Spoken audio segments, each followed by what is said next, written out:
நம் வீட்டு பூஜை அறை மிகப்பெரிய பொக்கிஷம். இன்றைக்கி தலைப்பே நான் அப்படி தான் சொல்லியிருக்கேன், பூஜை அறை பொக்கிஷம்னு சொல்லிட்டு. ஏன்னா நம்ம சந்தோஷமாக வாழ்கிறதுக்கும், நம்ம வளமாக வாழ்கிறதுக்கும், நிம்மதியாக வாழ்கிறதுக்கும் ஒரு முக்கியமான இடம் நம்ம வீட்டில் இருக்குன்னா நம்ம வீட்டில் இருக்கிற பூஜை அறை தான். அதை பற்றி நம்ம என்னென்ன தெரிஞ்சுக்கணும், அதை பற்றி என்னென்ன சிறப்பு தகவல் இருக்குது, அதைத்தான் நம்ம இந்த பதிவில் பார்க்க போகிறோம். பூஜை அறை சாமானியமாக ரொம்ப சிறப்பாக அம்சமாக அமைஞ்சிடாது. அப்படி அமைய பெற்றவங்க கண்டிப்பாக பாக்கியசாலி.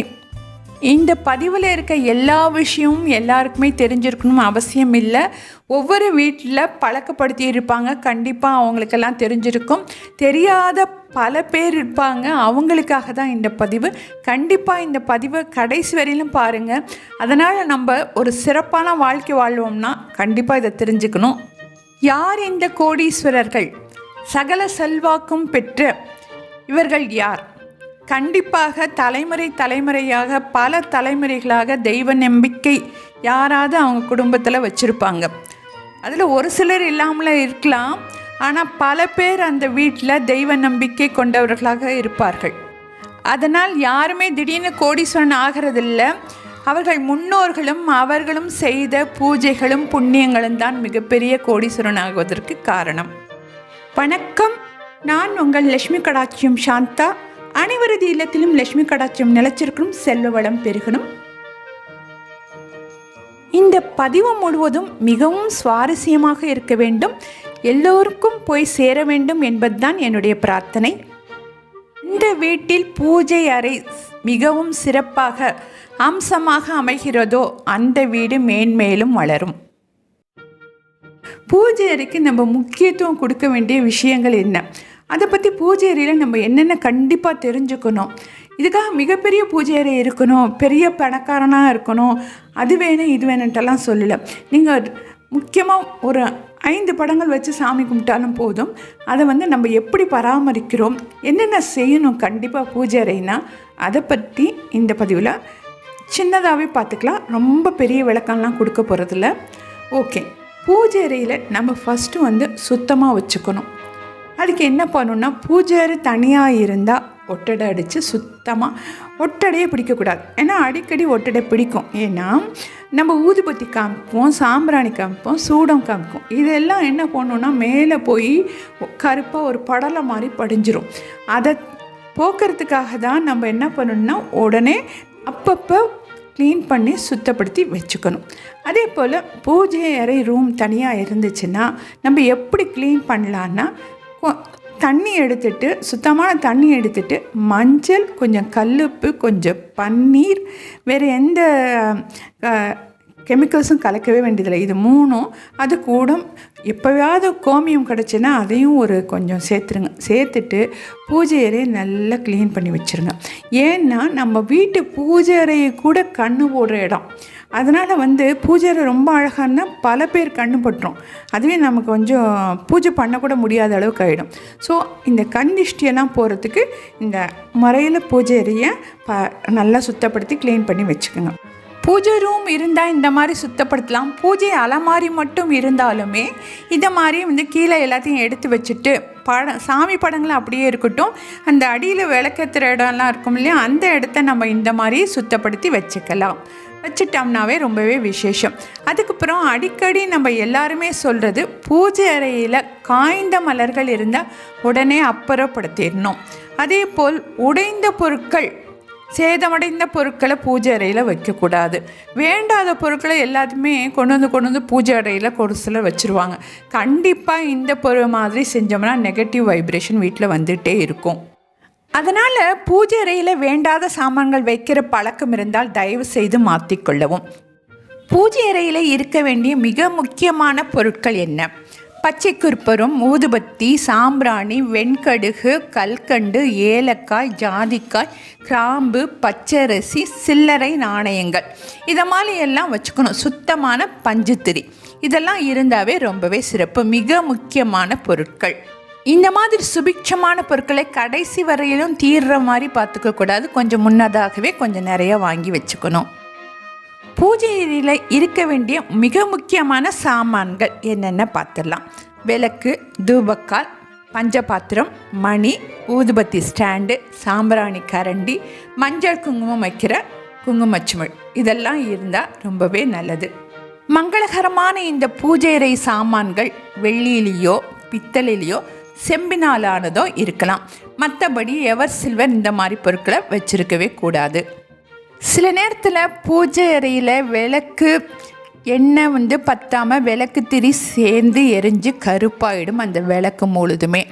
உடனே அந்த விளக்கை எடுத்துகிட்டு போய் சுத்தப்படுத்திடுங்க. அன்னைக்கு நாளுங்கிழமையெல்லாம் பார்க்க வேண்டாம். எந்த நாளாக இருந்தாலும் அந்த கருப்பான விளக்கில் திருப்பியும் ஏற்றாமல் சுத்தப்படுத்திட்டு அதுக்கப்புறமா விளக்கேற்றுங்க, ரொம்பவே நல்லது. யாராவது இறந்தவங்க வீட்டுக்கு போனீங்கன்னா கண்டிப்பாக பூஜை அறைக்குள்ளே நுழையிறதுக்கு முந்தி தலை குளிச்சுட்டு தான் வரணும். அப்படி தலை குளிக்கிறப்ப கொஞ்சம் உப்பு கலந்த தண்ணியில் தலையில் தண்ணி ஊற்றிட்டு வரணும். பூஜை அறைக்கு நுழையிறதுக்கு முன்னாடி ஒரு கல் உப்பை வாய்க்குள்ளே போட்டுட்டு தான் பூஜை அறைக்கு வரணும். இது முக்கியமான விஷயம். அப்படி இருந்தால் தான் நம்ம பூஜை அறையில் எந்த விதமான தீட்டு இதனால் வர தோஷங்கள்லாம் வராமல் இருக்கும். கண்டிப்பாக மறந்துடாமல் இதை செய்யுங்க. ரொம்ப முக்கியமாக தெரிஞ்சுக்க வேண்டிய விஷயம், பூஜை அறையிலையோ பூஜை அலமாரியிலையோ கோலம் போடுறோம் இல்லையா, கண்டிப்பாக பச்சரிசி கோலம் போட்டிங்கன்னா ரொம்பவே சிறப்பு. வெளியில் விற்கிற கோலமாவை வாங்கி வாசலில் வேணால் போடுங்க. கண்டிப்பாக பச்சரிசி கோலமாவை பயன்படுத்தினா ரொம்பவே நல்லது. எப்போதுமே பூஜை அறையில் ஒரு பச்சரிசின்னு சொல்லணும் ஞாபகம் வருது, உலக்கு நிறையா பச்சரிசி வச்சுருக்கிறது ரொம்ப சிறப்பு. அந்த வீட்டில் என்றைக்குமே பணப்பற்றாக்குறையெல்லாம் எல்லாமே இருக்கும். அதே போல் அன்னபூர்ணி படம் இப்போ நிறைய பேர் வீட்டில் இருக்குது. அன்னபூர்ணி படம் வச்சுருந்தா வைக்கலாம் அப்படியே. அது பக்கத்தில் ஒரு பச்சரிசி ஒரு கிண்ணத்தில் வச்சுருக்கணும். அன்னபூர்ணி சிலை வச்சுருந்தா அந்த சிலையை கண்டிப்பாக பச்சரிசி கீழே வச்சு தான் வைக்கணும். இந்த பச்சரிசி வைக்கிறப்போ நம்ம அப்படியே வச்சிடக்கூடாது. அதில் ஏலக்காய், பச்சை கற்பூரம், கொஞ்சம் மஞ்சள் இதெல்லாம் சேர்த்து தான் பச்சரிசி வைக்கணும். அதே போல் விளக்கு எந்த விளக்கையும் தயவு செய்து கீழே வைக்கக்கூடாது. அதுக்கு அடியில் ஒரு தட்டு வச்சுருக்கணும். முடிந்தால் அட்சதை வச்சு அந்த கொஞ்சம் பூ வச்சுருங்க. அட்சதைன்னா என்ன, அட்சதை எப்படி நம்ம செய்யணும் அதை தெரிஞ்சுக்கலாம். பச்சரிசி புழுங்கல் அரிசி பயன்படுத்தக்கூடாது. பச்சரிசி எடுத்துக்கணும். கொஞ்சம் ஒரு ஸ்பூன் மஞ்சத்தூள் போட்டு நெய் கலந்து சிட்டிகை பச்சை கற்பூரம் சேர்ந்துட்டு வச்சிங்கன்னா சீக்கிரம் வண்டு பிடிக்காது, கமகமன்னு இருக்கும். நல்ல நெய்மணத்தோடு ஒரு 2 மாதம் ஆனாலும் அந்த செஞ்சு வச்சுக்கிட்டிங்கன்னா அந்த அட்சதை கெட்டு போகாது. தேவைப்படுறப்ப அப்பப்போ விளக்குக்கு கீழே வச்சுக்கிறது ரொம்பவே சிறப்பு. சாமி அறையில் மேலே நம்ம நிறைய படம் வச்சுருப்போம் இல்லையா, அதுக்கு மறந்துடாமல் சந்தன குங்குமம் வச்சிடணும். சும்மாவே மொட்டையாக வைக்கக்கூடாது. அதே போல் பூஜை சாமான்கள் எதை விளக்குனாலுமே மஞ்சள் குங்குமம் வச்சு சந்தனம் வச்சு சந்தனம் மஞ்சளும் ஆட் பண்ணிக்கலாம். பன்னீர் கலந்து குங்குமம் வைக்கலாம். அந்த மாதிரி மஞ்சள் குங்குமம் வைக்கிறது ரொம்பவே சிறப்பு. வைக்காமல் எந்த சாமி அறை சாமான்களையும் நம்ம பயன்படுத்தக்கூடாது. அதை கண்டிப்பாக தெரிஞ்சுக்கணும். அதே போல் மஞ்சள் குங்குமம் வைக்கிறதுன்றப்போ சாமிக்கு வைக்கிறதுக்குன்னு தனியாக வச்சுருக்கணும், நமக்குன்னு தனியாக வச்சுக்கணும். நம்ம சாமி கும்பிட்டு வைப்போம் இல்லையா, அந்தத்துக்கு மஞ்சள் குங்குமம் விபூதியெல்லாம் நமக்கு தனியாக வச்சுக்கிட்டு சாமிக்குன்னு தனியாக வைக்கணும். அதுதான் முறை. அந்த மாதிரி பயன்படுத்த வேண்டும். அதே போல் குலதெய்வம் கும்பிடுற பழக்கம் இருக்கவங்களுக்கு கண்டிப்பாக குலதெய்வத்துக்கு முக்கியத்துவம் கொடுத்து முதல்ல எந்த விளக்கு ஏற்றுனா குலதெய்வத்து விளக்கை தான் ஃபஸ்ட்டு ஏற்றிட்டு மற்ற தெய்வங்களுக்கெல்லாம் ஏற்றுறது ரொம்பவே சிறப்பு. குலதெய்வத்துக்கு நாங்கள் அகல் விளக்கு ஏற்றுற பழக்கம். உங்கள் இதில் எப்படி பழக்கமோ அந்த மாதிரி செஞ்சுக்குங்க. குலதெய்வத்தை மனசால் நினச்சி கும்பிட்றவங்களும் இருக்காங்க, இந்த மாதிரி வீட்டில் வச்சு கும்பிட்றவங்களும் இருக்காங்க. நாங்கள் வீட்டில் வச்சு கும்பிட்றவங்க. ஃபஸ்ட்டு குலதெய்வத்துக்கு விளக்கேற்றிட்டோம்னா ரொம்பவே சிறப்பு. அதே போல் நம்ம வீட்டு பூஜை அறையில் எந்த மாதிரி படங்களை வச்சுக்கலான்னா கண்டிப்பாக சாந்தமான படங்களை தான் வச்சுக்கணும். அதாவது மகாலட்சுமி, சரஸ்வதி, பிள்ளையார், வெங்கடாஜபதி, அலமேலு மங்கம்மாள் இந்த மாதிரி படங்களை வச்சுக்கலாம். முருகன் இதெல்லாம் வச்சுக்கலாம். ஆனால் காளி போன்ற படங்களை வச்சுக்கிறது அந்த அளவுக்கு நல்லதில்லை. அதெல்லாம் கோயிலில் போய் சாமி கும்பிட்றது ரொம்பவே நல்லது. லக்ஷ்மி நரசிம்மர் வச்சு வழிபடுற பழக்கம் உள்ளவங்க கண்டிப்பாக நரசிம்மரை தனியாக வைக்கக்கூடாது. லக்ஷ்மி நரசிம்மரும் சேர்ந்த மாதிரி வச்சு வழிபடுவது ரொம்பவே சிறப்பு. நிறைய சாமி படங்களை வச்சுருந்திங்கன்னா கண்டிப்பாக நிறைய பூஜைகள் செய்யணும். அதே போல் நிறைய நெய்வேத்தியம் வைக்கணும். உங்களால் பராமரிக்க முடிந்த அளவுக்கு எதை செய்ய முடியுமோ அதை செய்தால் போதும். நிறைய படங்கள் வைத்தாலும் அதுக்கு தகுந்த மாதிரி பூஜைகள்லாம் செய்யுங்க. கொஞ்சம் படம் வச்சுருந்திங்கன்னா அதுக்கு தகுந்த மாதிரி பூஜை செய்யுங்க. பிரம்மாண்டமான பூஜைகள் நம்ம செய்கிற வீடுங்களில் கூட ஒரு சில நேரத்தில் செய்கிற தப்புன்னா நிலைவாசலை சுத்தப்படுத்தாமல் பூஜை அறையை மட்டும் க்ளீன் பண்ணி விளக்கு பூஜை அப்படியெல்லாம் செஞ்சிட்ருப்பாங்க. கண்டிப்பாக அந்த தப்பு செய்யக்கூடாது.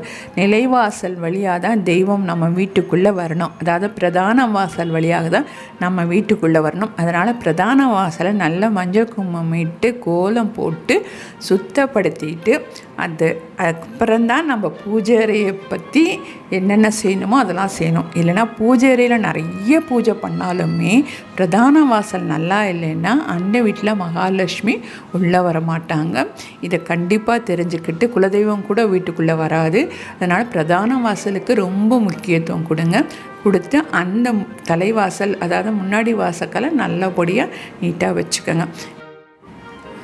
பூஜை அறையில் விளக்கேற்றினீங்கன்னா கூடிய மட்டிலும் ஒரு அரை மணி நேரமாவது விளக்கெறிகிற மாதிரி பார்த்துக்கோங்க. குறைஞ்சது அரை மணி நேரமாவது காலையும் மாலையில் ஏற்றணும். தவிர்க்க முடியாத சுச்சுவேஷனில் தான் நம்ம விளக்க குளிர வைக்கிறதுன்னு சொல்லுவாங்க, மலை ஏற்றுறதுன்னு சொல்லுவாங்க. அந்த விளக்க குளிர வைக்கிறதுக்கும் மலை ஏற்றுறதுக்கும் அதுக்குரிய தூண்டுகோலை பயன்படுத்தி தான் நம்ம அதை செய்யணும். நம்ம கையால் தொட்டு விளக்கு தெரிய உள்ளே இழுத்து வைக்கக்கூடாது. அது மிக முக்கியமானது. அதை பற்றியும் தெரிஞ்சுக்கோங்க. சில வீடுங்களில் பஞ்சகவ்ய விளக்கு ஏற்றுற பழக்கம் இருக்குது. பஞ்சகவ்ய விளக்கு ஏற்றுற பழக்கம் உள்ளவர்கள் கண்டிப்பாக அந்த விளக்கில் நெய் மட்டும்தான் போட்டு ஏற்றணும். அதில் விளக்குத்திரி பஞ்சுத்திரி போட்டுக்கலாம். ஏற்கனவே பயன்படுத்திய விளக்குத்திரிகள் இருந்தாலும் அதில் சேர்த்து விடலாம். அது எல்லாமே எரிஞ்சு சாம்பலானனையும் அதை ஒரு டப்பாவில் வச்சுக்கிட்டு தினந்தோறும் வைத்து வந்தால் அதுவே நம்ம வீட்டில் கண்டிஷ்டியை போக்கும், ஐஸ்வர்யத்தை கொண்டு சேர்க்கும். அடுத்து சாமியறையில் இருக்கும் மங்களகரமான ஒரு தட்டு, அதுதான் மஞ்சள் குங்குமம் சந்தனம் விபூதி வைக்கிற தட்டு. இது பார்த்தாவே மங்களகரமாக இருக்கணும். ரொம்ப சுத்தமாக நல்ல கமகமகமன்னு இருக்கணும். அந்த இதெல்லாம் பார்த்தா கெட்டு போனதாக பழசாலாம் வச்சுருக்கக்கூடாது. மிக முக்கியமான ஒரு விஷயம் இருக்குது. சாமியறையில் நம்ம நிறைய இடத்துல அன்னபூர்ணி இடத்துல விளக்கு கடியில் இந்த மாதிரி நிறைய இடத்துல நம்ம என்ன பண்ணோம், பச்சரிசி வைக்கிற பழக்கம் இருக்குது. ஒரு சில நேரத்தில் கவனக்குறைவாக இருந்து சில நேரத்தில் அது தூசி படிஞ்சிரும். அதை போய் நம்ம என்ன செய்யலான்னா எறும்புகளுக்கு வைக்கலாம். அது நிறைய இருக்குது. அப்போ என்ன பண்ணுறது அப்படின்னா அதை வீணாக்காமல் பொங்கல் வைக்கிறவங்க வைப்பாங்க. இந்த அரிசி உலக்கில் வச்சுருந்தாங்கன்னா அது சுத்தமாக அந்த நிறைய பச்சை கற்பூரம் சேர்த்துட்டோம்னா பொங்கல் வைக்க முடியாது. ரொம்ப சிட்டிகை தான் பச்சை கற்பூரம் போடணும். அப்படி மீறி நிறைய போட்டுட்டிங்கன்னா அதெல்லாம் என்ன செய்யலாம் அதையும் பார்த்துடலாம். நிறைய பச்சரிசி இருக்குது, கொஞ்சம் கலர்லாம் மாறிடுச்சு, என்ன செய்யலாம்? அதை கீழே போடாமல் அதை அப்படியே கோலமாவாக மிஷினில் கொடுத்து அரைச்சிட்டு வந்துடுங்க. அரைச்சிட்டு அதை பூஜை அறையில் கோலம் போடுறதுக்கு வச்சுக்கோங்க. வீட்டில் பிரதான வாசலில் போடுங்க. அதே போல் சாமிக்கு பயன்படுத்திய ஏலக்காய் இதையெல்லாம் கூட நம்ம கோலம் போடுறதுக்கு வச்சுக்கலாம். திருப்பி பயன்படுத்தக்கூடாது. கோலம் போடுறது மாவில் போட்டு அரைச்சிட்டோம்னா அந்த பச்சரிசி மாவு ஏலக்காய் அதெல்லாம் பார்த்தா ரொம்ப அப்படியே கோலம் போடுறப்போ ஒரு ஸ்மெல்லு நல்லாயிருக்கும். மகாலட்சுமி கடாட்சியம் நிறைஞ்சிருக்கும். இதை நான் அடிக்கடி செய்கிறேன். நீங்களும் செஞ்சு பாருங்கள். ரொம்பவே விசேஷம். பூஜை அறையை பற்றி ரொம்ப நிறைய விஷயங்கள் இருக்குது. நான் ஒரு சில விஷயங்கள் தான் சொல்ல முடிஞ்சிச்சு. ஏன்னா ரொம்ப நேரம் பார்க்க பொறுமை இல்லை எல்லாருக்கும். கண்டிப்பாக நிறைய விஷயங்கள் இருக்குது பூஜை அறை சம்மந்தமாக. இது நிறைய பெரிய பெரிய பணக்காரர்கள் கோடீஸ்வரர்கள் எல்லாம் இந்த மாதிரி சில விஷயங்களை தொடர்ந்து முறையாக செய்கிறதுனால தான் அவங்க மேன்மேலும் வளர்ந்துட்டுருக்காங்க. நம்ம சரியாமல் சில தப்புகள் செய்கிறவங்க இதை பார்த்து இதுலேருந்து ஒரு 10% கடைப்பிடிச்சிங்கனாவே இந்த பதிவுக்கு எனக்கு கிடைச்ச மிகப்பெரிய வெற்றி தான். மீண்டும் ஒரு சுவாரஸ்யமான ஆன்மீக தகவலுடன் உங்கள் சாந்தா. மிக்க நன்றி.